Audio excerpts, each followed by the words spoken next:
이동재 전 채널A 기자와 함께 검언유착 의혹 핵심 당사자로 지목된 한동훈 검사장이 지난 21일 첫 검찰 조사를 받았습니다.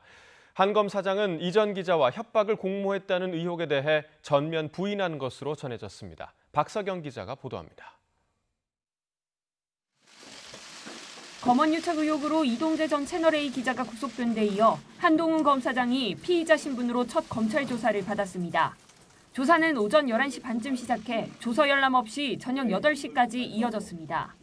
한 검사장은 비공개로 출석한 데다가 조사받을 사실도 비밀에 붙여져 만 하루가 지나서야 관련 사실이 알려졌습니다.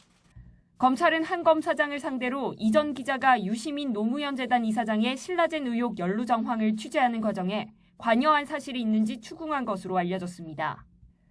지금까지 자신은 취재 과정에 전혀 관여하지 않았다고 주장해온 한 검사장은 검찰 조사에서도 공모 관계를 전면 부인한 것으로 전해졌습니다. 검찰은 지난주 구속된 이 전 기자도 월요일부터 사흘 연속으로 소환해 한 검사장과의 구체적인 범죄 공모 정황을 확인하는 데 주력했습니다. 이 전 기자는 이철전 밸류인베스트 코리아 대표에게 편지를 보낸 뒤 지인으로 알려진 제보자를 만나 한 검사장과의 친분을 내세우면서 협박성 취재를 한 혐의로 지난 17일 구속됐습니다.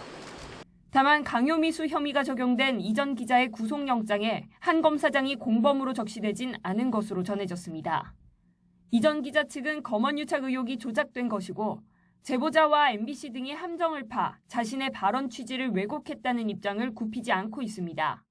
이 전 기자와 한 검사장의 범죄 공모 의혹을 둘러싼 진실 공방은 내일 열릴 예정인 검찰수사심의위원회에서 정점을 찍을 것으로 보입니다.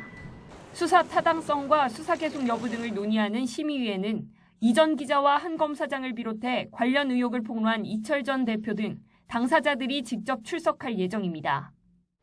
검찰은 수사심의위원회가 열린 이후 한동훈 검사장의 신병 처리 방향 등을 결정할 것으로 보여 심의위에서는 재판만큼이나 뜨거운 논쟁이 오갈 것으로 예상됩니다. YTN 박서경입니다.